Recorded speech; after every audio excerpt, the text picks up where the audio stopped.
حضرت ابو ہریرہ رضی اللہ تعالیٰ عنہ سے روایت ہے، حضرت ابو ہریرہ رضی اللہ تعالیٰ عنہ سے مروی ہے کہ رسول اللہ صلی اللہ علیہ وسلم نے ارشاد فرمایا، مسلمان کا بہترین گھر وہ ہے جس میں کسی یتیم کے ساتھ اچھا برتاؤ کیا جائے۔ بہترین گھر کہا کہ کسی یتیم کے ساتھ اچھا سلوک کیا جائے، اور مسلمانوں کا بدترین گھر وہ ہے جس میں یتیموں کے ساتھ برا سلوک کیا جائے۔ میں اور یتیم کی پرورش کرنے والا جنت میں 2 انگلیوں کی طرح ایک دوسرے کے ساتھ مل کر رہیں گے۔ سبحان اللہ۔ حضرت ابو درداء رضی اللہ تعالیٰ عنہ کی روایت ہے کہ ایک شخص نے اللہ کے نبی صلی اللہ علیہ وسلم کے پاس آ کر قساوت قلب کی شکایت کی کہ میرا دل ہے نا بہت سخت ہے، رحم نہیں ہوتا نا، جیسے رونا نہیں آتا ہے، رحم نہیں ہے، بہت سخت مزاج ہے، تو قساوت قلب کی شکایت کی۔ تو اللہ کے نبی صلی اللہ علیہ وسلم نے فرمایا، کیا تم چاہتے ہو تمہارا دل نرم ہو اور تمہاری ضرورتیں غیب سے پوری ہو؟ تو یتیموں پر رحم کرو، اس کے سر پر اپنا ہاتھ پھیرو، اس کو اپنی طرف کھانا کھلاؤ، دل نرم ہو جائے گا، ضرورتیں پوری ہو جائیں گی، تمہارا دل بھی نرم ہوگا اور تمہاری ضرورتیں اللہ غیب سے پوری کریں گے۔ حضرت ابو موسیٰ رضی اللہ تعالیٰ عنہ سے مروی ہے کہ نبی پاک صلی اللہ علیہ وسلم نے فرمایا، جس پیالے پر لوگ یتیم کے ساتھ کھا رہے ہوں اس برتن کے قریب شیطان نہیں آتا۔ کیا فرمایا؟ جس پیالے پر لوگ یتیم کے ساتھ کھا رہے ہوں، یعنی یتیم کو اپنے ساتھ کھانا کھلانا اپنے برتن میں، تو کہا ان کے پاس شیطان قریب نہیں آتا ہے ایسے لوگوں کے۔ حضرت ابو امامہ رضی اللہ تعالیٰ عنہ سے مروی ہے کہ آپ صلی اللہ علیہ وسلم نے فرمایا، جو یتیم کے سر پر محبت سے ہاتھ پھیرے گا، خدائے پاک ہر بال کے بدلے نیکیاں مرحمت فرمائیں گے۔ سبحان اللہ العظیم۔ دیکھیں بہت ساری حدیثوں میں بہت سارے مفہوم پوشیدہ ہیں اور سمجھنے والی بات ہے۔ دیکھو آج وہ دور نہیں ہے کہ ہم کسی کے بھی بچوں کو اپنے گھر لے سکیں، ہے نا؟ لینے کے لیے تو ہم اللہ بھروسے لے سکتے ہیں، بسم اللہ، کوئی بھی یتیم جو ہے، یتیم خانے سے کسی بچے کو لے لیا، کچھ اس طرح سے، ہے نا؟ لیکن ماحول، حالات، بےہودگی اتنی زیادہ عام ہے نا؟ تو اگر ہم نے کسی یتیم کی پرورش کری بھی، جیسے یتیم خانے میں کوئی یتیم ہوتا ہے یا یتیموں کا اسکول ہوتا ہے جہاں یتیم بچے پڑھتے ہیں، یتیم بچوں کا ہاسٹل ہوتا ہے، تو ہم نے ایک بچے کی ذمہ داری لے لی، اس کو ہر مہینے، ہر سال اس کو 2-3 جوڑے کپڑا، اس کی ہر مہینے کی فیس، اس کی خوراک کا پیسہ، اس کو جیسے ہمارا بچہ اگر ہاسٹل میں ہوتا تو کیسے ہم اس کو پارسل بھجواتے چیزوں کا، بسکٹ ہو گئی، ٹوس ہو گیا، کچھ بھی ایسی چیزیں کہ اس کو ایسا لگے کہ میرا کوئی اپنا موجود ہے۔ سمجھ رہے؟ یا تو ہم اس طرح سے کسی کی ذمہ داری لے لیں، کسی ایک بچے کی۔ دیکھو آج انسان 60-70% انسان ایسا ہے جو کسی ایک کو بھی، کم بھی کھانے پینے والا ہے نا، لیکن کسی ایک کی فیس بھر سکتا ہے، کسی ایک کو اپنے مہینے کے خرچے میں سے نکال کر پیسہ دے سکتا ہے۔ اور ابھی ہم نے حدیث میں کیا پڑھا؟ اللہ کے نبی نے فرمایا کہ تم اگر کسی یتیم کی مدد کرو گے، اس کو کھانا کھلاؤ گے، اس کی مدد کرو گے، تو اللہ تمہاری غیب سے مدد کرے گا۔ اگر ہماری 30-25 ہزار سیلری ہے، اس میں سے ہم نے 1,000 روپے یتیم کی فیس بھر دی، تو اللہ ہماری غیب سے کیا مدد کریں گے؟ آپ سمجھ سکتے ہو؟ ہماری نظر پیسے پہ نہ ہو کہ ہمارے تو 20,000 15,000 ہی خرچہ آ رہا ہے، نہیں، اللہ غیب سے مدد کریں گے۔ اب اس لالچ میں نہیں ہمیں جانا ہے، ہمیں تو اس لالچ میں جانا ہے کہ اللہ رب العزت فرما رہے ہیں، یتیم کی پرورش کرنے والوں کا اللہ نے اتنا زیادہ ثواب رکھا ہے، یتیم کی پرورش کرنے والوں کا اللہ رب العزت نے اتنا زیادہ ثواب رکھا ہے کہ کیا فرمایا کہ اس کے قریب شیطان نہیں جائے گا، اور یتیم کی پرورش کرنے والا جو ہے وہ جنت میں 2 انگلیوں کی طرح ہے، یعنی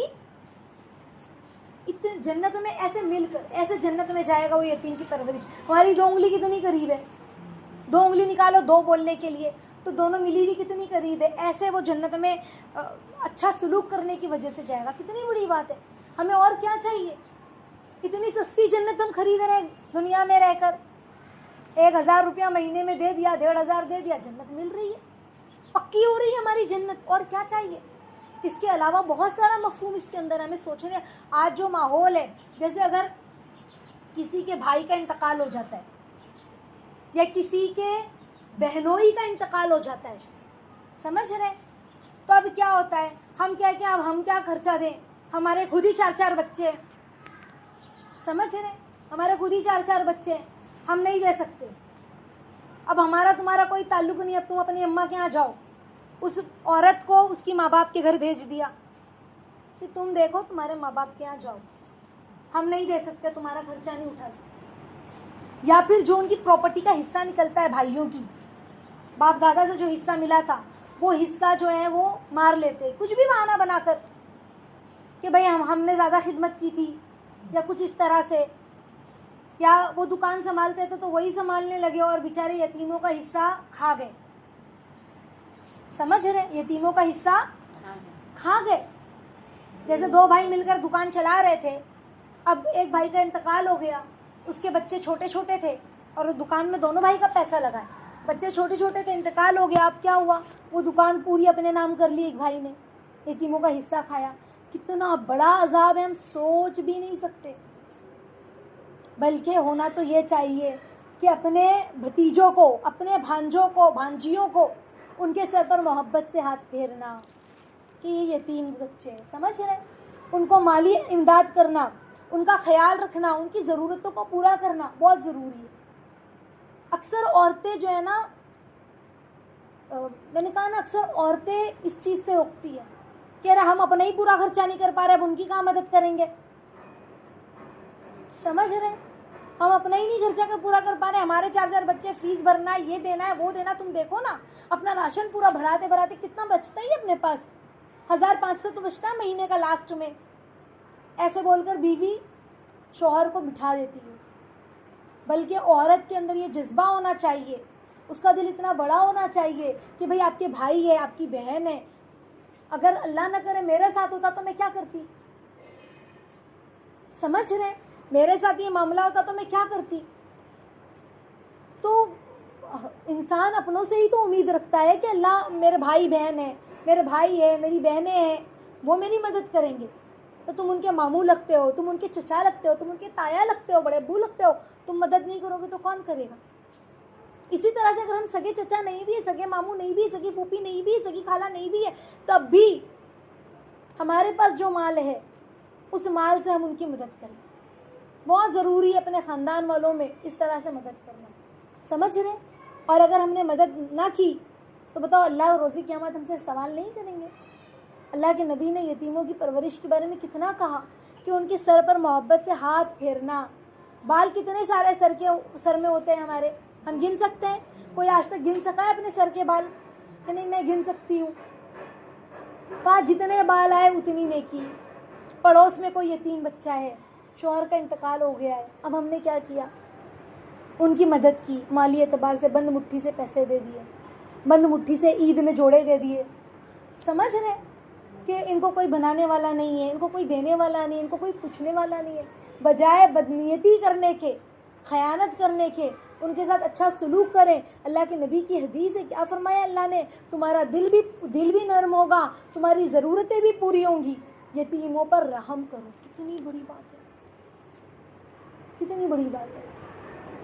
تو یتیموں کی تو پراپرٹی کھانے پر تو بہت بڑا عذاب ہے، سمجھ رہے.